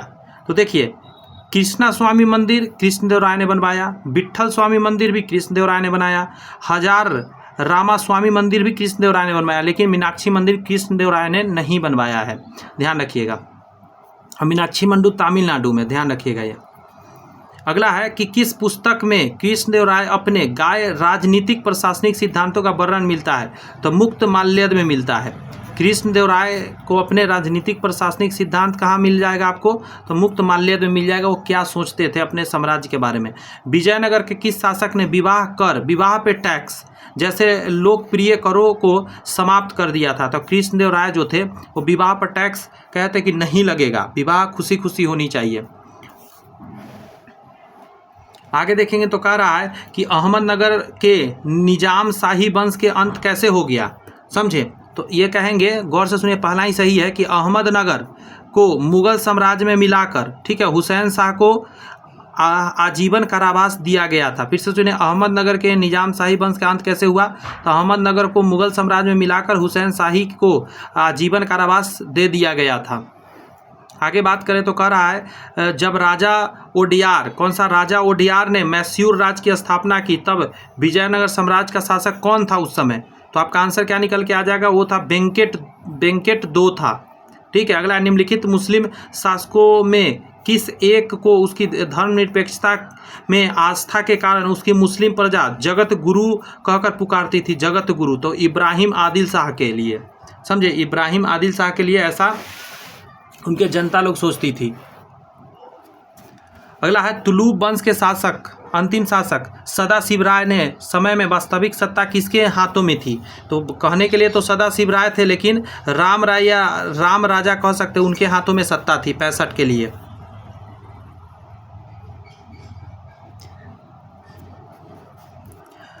आगे है आपका कि भारतीय इतिहास के सर्वाधिक विनाशकारी युद्धों में से एक राक्षस तगरी का युद्ध, जिसको तालीकोटा का युद्ध भी कह देते हैं, उसको बुन्नी हट्टा का युद्ध भी कहते हैं, 23 जनवरी 1965 को समाप्त समय विजयनगर सम्राट का शासक कौन था? तो उसका नाम था सदाशिव राय ही थे। बहुत इंपॉर्टेंट क्वेश्चन है, सुनिए फिर से। तालीकोटा का युद्ध हुआ, ठीक है, तो कहा जाता है 23 जनवरी 1565 को हुआ था। सदाशिव राय उस समय क्या थे? विजयनगर सम्राट का शासक थे। आगे सुनिएगा जरा, अगला प्रश्न है 67 में कि तालीकोटा का युद्ध का कारण क्या था? तो देखिए, राम राय का दक्षिणी सल्तानों के साथ सल्तनतों के साथ दंभपूर्ण व्यवहार और उनकी अंतर्जातीय राजनीति का हस्तक्षेप करने के कारण हुआ था, राम राय के कारण। और विजयनगर के प्रति दक्षिणी सल्तनतों की समान ईर्ष्या और घृणा की भावना के कारण हुआ था। दोनों आंसर परफेक्ट दिया गया है। आगे यदि बात करेगा तो विजयनगर के विरुद्ध दक्षिणी मैं नहीं पढ़ पाता हूँ, मतलब सल्तनतों द्वारा बनाए गए महासंघ में कौन शामिल नहीं था? समझे, विजयनगर के विरुद्ध दक्षिणी सल्तनतों द्वारा बनाए गए महासंघ में कौन शामिल नहीं था? तो इसका नाम था बरार शामिल नहीं था। गोलकुंडा, अहमदनगर, बीजापुर शामिल था। नेक्स्ट है, किस युद्ध को विजयनगर साम्राज्य के शानदार युग का अंत माना जाता है? किस युद्ध को विजयनगर साम्राज्य के शानदार युग का अंत माना जाता है? तो ये तालीकोटा युद्ध से ही माना जाता है। क्लियर है और ये बातें? यहाँ पे कह रहा है कि किस यात्री ने तालीकोटा युद्ध 1565 के बाद विजयनगर साम्राज्य का भ्रमण किया और इसकी राजकीय नगर को विनिष्ट वैभव का टिप्पणी दे दिया कि विनाश हो गया वैभव का? तो ये सीजर फ्रेडरिक था, यही आया था और कहा कि अब विजयनगर साम्राज्य रहा नहीं, खत्म हो गया वैभव। विट्ठल स्वामी मंदिर किस देवता को समर्पित है? तो विट्ठल के रूप में विष्णु भगवान को समर्पित है विट्ठल स्वामी, बहुत इंपॉर्टेंट है ये। शंकर भगवान नहीं मार दीजिएगा, बहुत लोग शंकर भगवान सोच लेता है। किस मंदिर की भीतरी दीवारों पर रामायण के दृश्य उत्कीर्ण किए गए था? हजारा स्वामी जो मंदिर है, इसी में क्या किया गया है, अंदर में दीवारों पर रामायण के बारे में सब कुछ डिटेल आपको मिल जाएगा।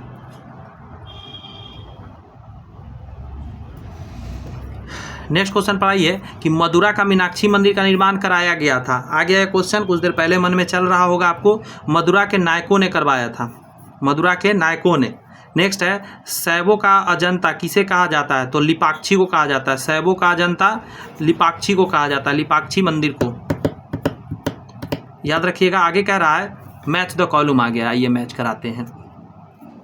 देखिए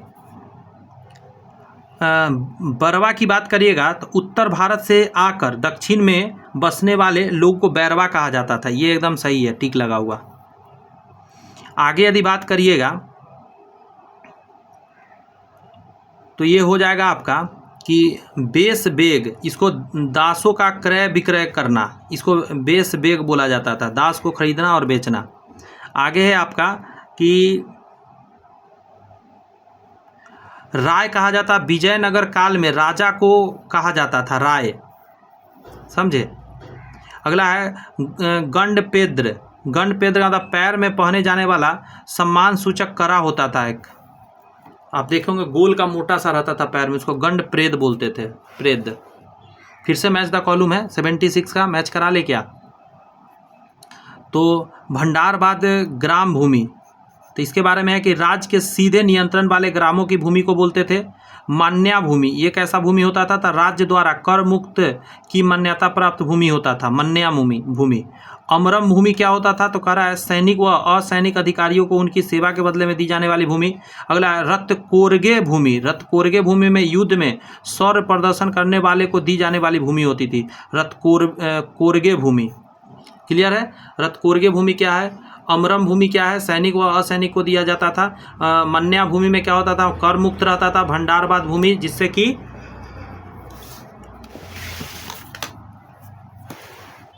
सरकार को बेनिफिट होता था, डायरेक्ट उसके संपर्क में जो गांव रहता था। वीर पांचाल का अर्थ क्या है, तो इसका दस्तकार वर्ग बोलते थे। वीर पांचाल क्या होते थे, दस्तकारी करने वाले जितने भी वर्ग है उसको हम लोग वीर पांचाल उस समय कहते थे।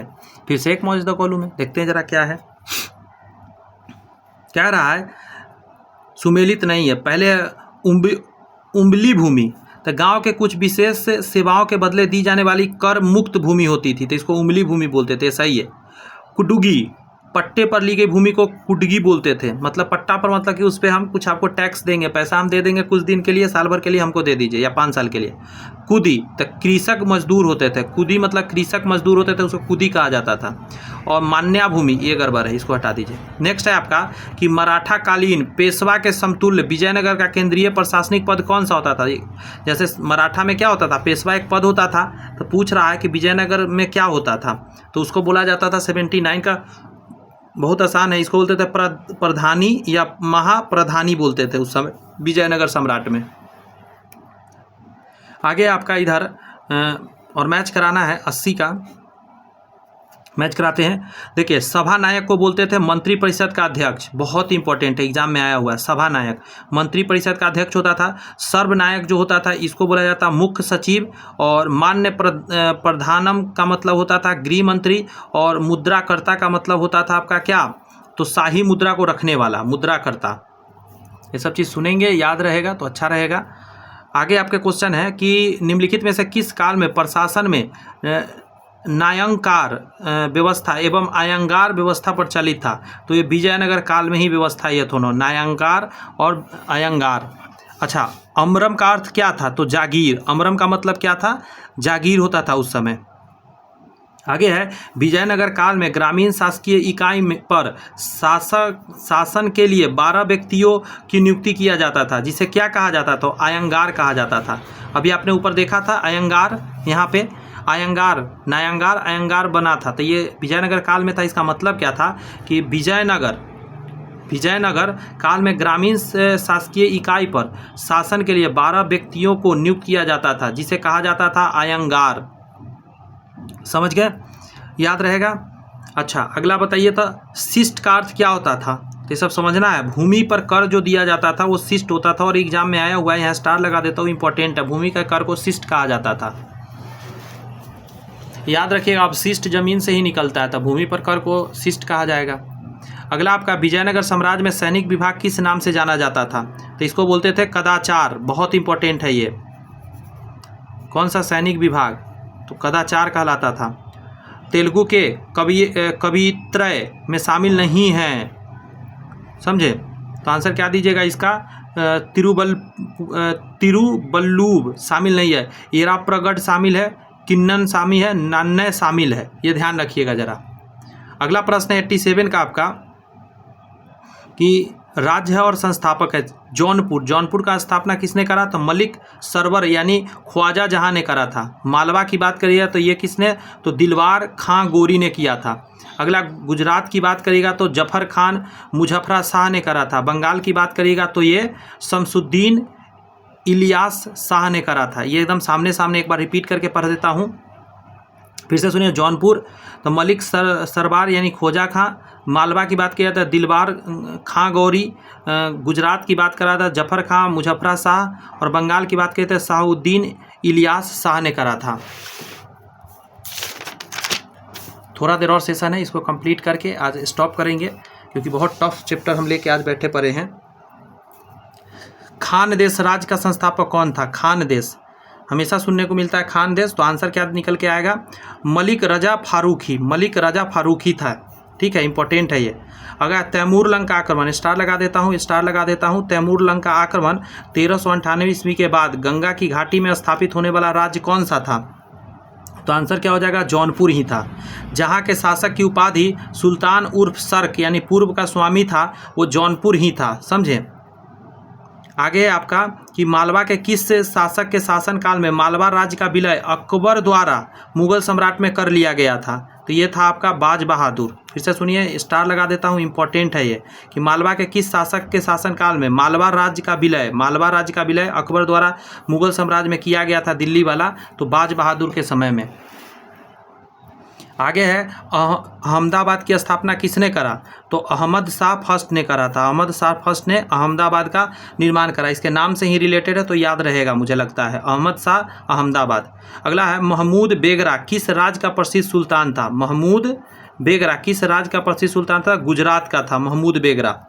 आगे है कि कश्मीर के प्रसिद्ध शासक जैन उल आबिदीन ने महाभारत, राजतरंगिणी आदि संस्कृत ग्रंथों का अनुवाद किस भाषा में करवाया था? तो वो फारसी में करवाया था, समझे, फारसी में करवाया था।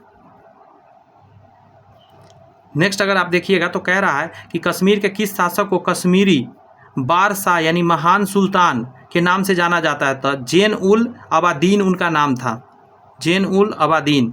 आगे है महाभारत का बांग्ला में अनुवाद बंगाल के किस सुल्तान ने कराया था? तो नुसरत शाह ने करवाया था। इंपॉर्टेंट है ये महाभारत का बांग्ला में अनुवाद कराने वाला नुसरत शाह था, ये ध्यान रखिएगा।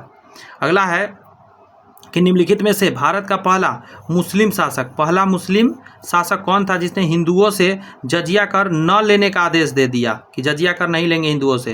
तो अलाउद्दीन हसन बहमन शाह था।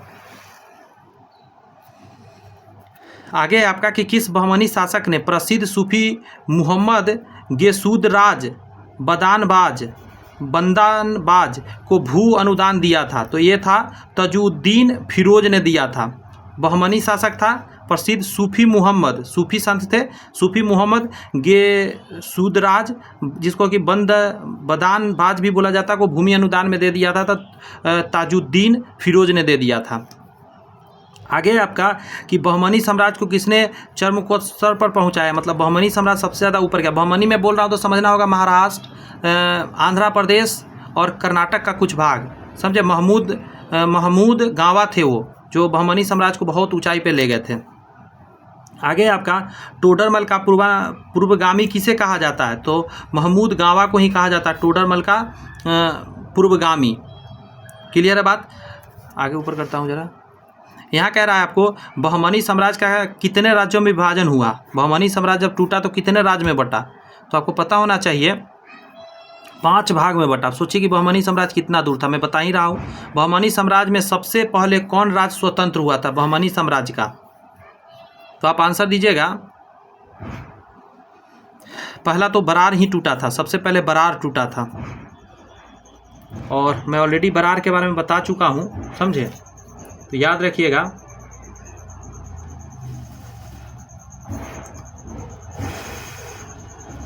महाराष्ट्र में था बरार। कहाँ पे था? कहाँ पे गया? महाराष्ट्र। अगला है, ये देखिएगा जरा, यहाँ का रहा है राज्य और राज्य का विलय किसके द्वारा किया गया। तो जैसे बरार को अहमदनगर महाराष्ट्र का, अहमदनगर की बात किया तो क्या बोला था शाहजहाँ, बीजापुर और गोलकुंडा को तो औरंगजेब, और बीदर का बात करेगा तो बीजापुर।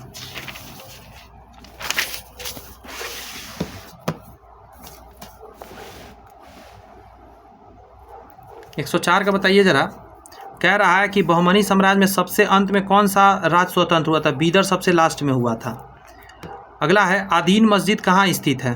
तो आप आंसर देंगे बंगाल में है आपको अदीना मस्जिद। अच्छा, अटाला मस्जिद कहाँ पे है। तो जौनपुर में है। अटाला मस्जिद कहाँ पे है, जौनपुर में। प्रसिद्ध तिरुपाक्षी मंदिर, बहुत इंपॉर्टेंट है, बहुत ज़्यादा प्रसिद्ध तिरुपाक्षी मंदिर कहाँ स्थित है। तो हम्पी में है। और हम्पी कहाँ है, कर्नाटक में।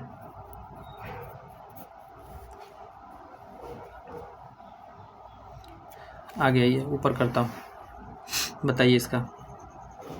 देखिए, छोटा सोना मस्जिद बंगाल में है। और झंझरी मस्जिद की बात करिए तो जौनपुर में मिलेगा। हिंडोला महल की बात करिएगा तो मालवा में मिल जाएगा। रूमी खां मस्जिद की बात करिएगा तो यह अहमदनगर में मिलेगा।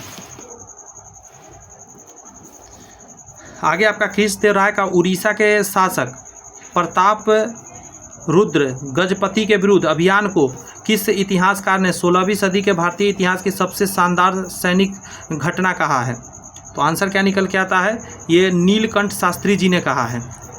अगला है प्रसिद्ध विजय विट्ठल मंदिर, ठीक है, जिसके 56 तक्षित स्तंभ संगीतमय स्वर निकालते हैं, कहाँ अवस्थित। मतलब अलग अलग जो है स्तंभ ना, उससे अलग अलग स्वर निकलता है।